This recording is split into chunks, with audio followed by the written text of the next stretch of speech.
पहले अगर आप पढ़ाई करने आते तो आपको मैं इतना गारंटी के साथ पढ़ा देता कि अगर मैं क्लास में 1000 सवाल कराता ना, तो मान के चलो आपके एग्जाम में 70 से 80% सेम आते। आज से 7-8 साल पहले ये जमाना था कॉम्पिटिटिव एग्जाम्स का, सेम क्वेश्चन रिपीट होते थे। आजकल पिछले 6-7 साल में ना पैटर्न बदल गया। अब क्या हो रहा है, एक प्रश्न से 8 प्रकार बन सकते हैं। एक प्रश्न के कंसेप्ट को इतना स्ट्रांग पढ़ लो कि वो कितना भी घुमा फिरा के आपको दे दें, आपसे वो बनना चाहिए।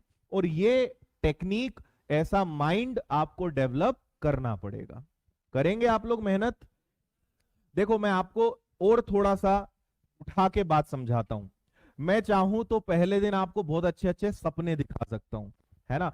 आप विनर्स इंस्टीट्यूट में आ गए हैं, one of the best institute, और हमने ये रिजल्ट दिए हैं, ऐसा कर दिया वैसा कर दिया, ये फैसिलिटीज मिलेगी और तुम्हारा तो हो ही जाएगा। एक तरीका है सपने दिखाने का, लेकिन मुझे पता है कि उससे कुछ नहीं होगा, उससे तुम और मेहनत नहीं करोगे, है ना। तो बेटर है कि पहले दिन ही सच्चाई समझ में आ जाए, है ना। आपको अगर लगता हो कि सर आप मुझे नहीं जानते, अभी देखना फोड़ डालूंगा मैं पेपर को, तो मेरा आपको सजेशन है, आप जिस एग्जाम को निकालना चाहते हैं उसका पेपर उठा के देख लेना और लगा के देख लेना। अगर 200 नंबर का पेपर है तो आप देख लेना आपके कितने उसमें से बन रहे हैं, आपको समझ में आ जाएगा। कोई अगर इंग्लिश मीडियम का है, उसको लगता है कि सर इंग्लिश मीडियम की इंग्लिश तो यूं कर देंगे, पेपर उठा के देख लेना, कुछ नहीं होने वाला। सबको मेहनत करनी पड़ेगी, है ना। तो आपने आज तक, कितने लोग आप में से बीएससी बैकग्राउंड के हैं, मतलब साइंस बैकग्राउंड के हैं? Very good. आर्ट्स वाले? Very good. कॉमर्स वाले? Very good. एग्रीकल्चर, इंजीनियर्स, और आईआईटीएन तो नहीं है कोई? और भी कुछ एक दो स्ट्रीम हो सकती है। आप देखिए हमारे देश का दुर्भाग्य, सब आज साथ बैठे हैं, सही है। आप 10th के बाद सबने अलग अलग लाइन चुनी, कोई कॉमर्स में गया, कोई साइंस में गया, कोई आर्ट्स में गया, कोई एग्रीकल्चर, कोई कहीं, आज वापस घूम फिर के इकट्ठे हो गए ये। और हम गए किस उद्देश्य से थे? अरे साइंस ले लेंगे, ऐसा हो जाएगा वैसा हो जाएगा, फोड़ डालेंगे। आखिरी में आके फिर वापस पढ़ाई, सब इकट्ठे हो गए।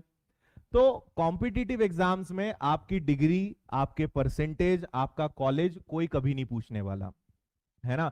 आपने कितना अच्छा, कितने अच्छे कॉलेज से आप पढ़े हो, कितने आपने परसेंटेज बनाए, आपने कौन सा सब्जेक्ट लिया, किसी को फर्क नहीं पड़ता, है ना।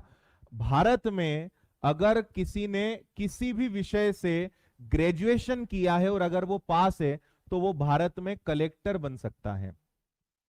भाई अगर ऐसा होता कि कलेक्टर तो वही बन सकता है जो बहुत समझदार हो, जो पढ़ने में अच्छा हो, तो फिर यूपीएससी में नहीं लगा देते कि यूपीएससी में भैया केवल साइंस वाले ही पेपर दे सकते हैं और हम तो उन्हीं को देंगे जिनके 90% से ऊपर आएंगे। ऐसा होता है क्या?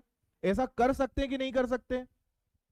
भाई अगर परसेंटेज से ये डिसाइड होता कि ज्यादा परसेंटेज यानी ज्यादा पढ़ने वाला, ज्यादा परसेंटेज यानी उसके अंदर ज्यादा प्रतिभाएं होंगी, तो ऐसा पहले ही कर देते कि भैया एसएससी में वही फॉर्म भरो जिसके 90% से ज्यादा हो। क्या भारत में 90% वाले लोग नहीं मिलेंगे? लाखों मिलेंगे, तब भी कंपटीशन रहेगा। लेकिन मतलब एसएससी हो, बैंक हो, यूपीएससी हो, कुछ भी हो, केवल सिंपल सी रिक्वायरमेंट है कि आपका ग्रेजुएशन होना चाहिए, या 12th वाला एग्जाम है तो 12th होना चाहिए, 10th वाला है तो 10th होना चाहिए, और पास होना चाहिए, कोई परसेंटेज नहीं, किसी भी विषय से आपने करा हो। समझ में आया? तो सब अब एक जैसे हो गए, सब एक जगह पे आ गए, सबको मेहनत करनी है। मैथ्स आपने स्कूल कॉलेज में जिस तरीके से पढ़ा है वो यहां कुछ काम नहीं आना है, क्योंकि यहां पे आपको ट्रिकी और लॉजिकल मैथ्स करना है ना। रीजनिंग विषय आपने पहले कभी पढ़ा नहीं है स्कूल में, वो एक नया विषय रहेगा।